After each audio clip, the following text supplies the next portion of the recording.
Hey everyone, and welcome back to the channel. Today, we're going on an incredible journey deep into our planet's past, a journey that might just hold the key to our future. We're talking about Earth's ancient carbon sinks, vast, hidden reservoirs that have been locking away carbon for millions of years. What are they? How did they get there? And what can they teach us about tackling climate change today? Let's dig in. First off, what exactly is a carbon sink? Simply put, it's anything that absorbs more carbon from the atmosphere than it releases. Think of the Amazon rainforest or the vast blue ocean. They're our planet's modern-day lungs, breathing in carbon dioxide. But long before humans were around, Earth had its own, even more powerful systems for balancing the climate. These are the ancient carbon sinks we're exploring. Picture this: hundreds of millions of years ago, the Earth was a very different place. The continents were in different positions, and the climate was often much warmer, with higher concentrations of carbon dioxide in the atmosphere. Over geological time, Earth found brilliant ways to pull that CO2 out of the air and lock it away. One of the most significant processes is the formation of fossil fuels. It all starts with tiny marine organisms called phytoplankton. Like plants on land, they use photosynthesis to convert sunlight and carbon dioxide into energy. When these organisms died, they sank to the bottom of the ocean. Over millions of years, layers upon layers of this organic matter built up. The immense pressure and heat from being buried deep within the Earth's crust transformed this carbon-rich material into what we now know as oil, coal, and natural gas. In essence, fossil fuels are concentrated, solidified ancient sunlight and carbon, stored deep underground. For eons, this carbon was safely locked away, completely removed from the atmospheric cycle. It's a powerful reminder that the very substances driving our modern climate crisis are in fact a part of Earth's ancient, natural carbon sequestration system. But it's not just about fossil fuels. Another crucial process involves rocks and mountains. It's called silicate weathering. It sounds complex, but the idea is simple. When rain falls, it absorbs a small amount of carbon dioxide from the air, forming a weak acid called carbonic acid. This slightly acidic rainwater then falls on rocks, especially silicate rocks, which are very common. The acid slowly dissolves the rock, releasing minerals like calcium and magnesium ions into rivers. This process effectively pulls carbon dioxide out of the atmosphere. These dissolved minerals then travel down rivers and eventually reach the ocean. Once there, marine organisms like corals and shellfish use these minerals, along with dissolved carbon, to build their shells and skeletons made of calcium carbonate. When these organisms die, their shells sink to the ocean floor, forming layers of sediment.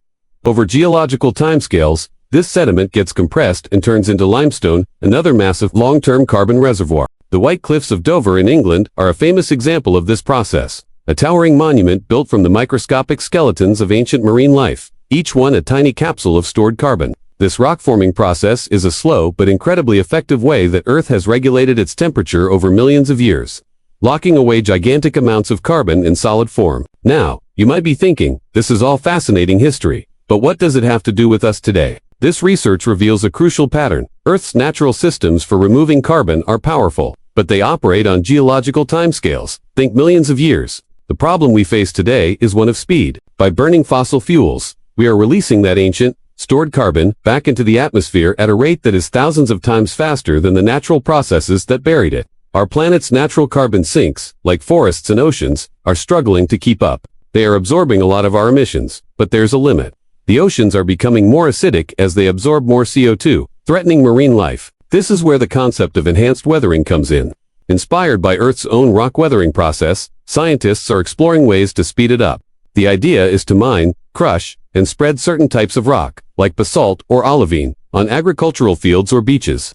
These crushed rocks have a much larger surface area, allowing them to react with atmospheric CO2 more quickly. As the rock weathers, it pulls carbon from the air and converts it into stable carbonates in the soil and water, effectively locking it away. Early studies suggest this method has huge potential for carbon removal. It could also have co-benefits, like improving soil health for farmers by replenishing essential minerals. It's a perfect example of learning from Earth's ancient playbook and giving it a modern-day boost. Another forward-thinking idea is carbon capture and sequestration, or CCS. This technology aims to capture carbon dioxide emissions directly from sources like power plants or industrial facilities before they even reach the atmosphere. Once captured, the CO2 is compressed and transported, usually via pipelines, to be injected deep underground into suitable geological formations. What kind of formations? Often, depleted oil and gas reservoirs, the very same places the carbon came from in the first place. It's like putting the carbon back where we found it. Other potential storage sites include deep saline aquifers, which are porous rock layers saturated with salty water. The idea is to mimic the natural geological storage that kept carbon locked away for millions of years. But on a human timescale, while the technology is still developing and faces challenges in terms of cost and scale, it represents a direct attempt to replicate Earth's ancient carbon locking mechanism. By understanding the sheer scale and ingenuity of Earth's ancient carbon sinks, we gain a new perspective on our current climate challenge. It's not just about reducing emissions, it's also about finding ways to actively remove the excess carbon we've already put into the atmosphere. The planet has shown us it's possible. The solutions are literally written in the rocks beneath our feet and in the history of life on Earth. From harnessing the power of rock weathering to putting carbon back underground, the past is providing us with a blueprint for a more sustainable future. The challenge is for us to learn these lessons and apply them with the urgency that our modern world demands. Thank you so much for joining me on this deep dive into Earth's geological past. It's a reminder that our planet is a complex, interconnected system with an incredible history. If you found this interesting, please hit that like button, subscribe for more content, and share your thoughts in the comments below. See you next time.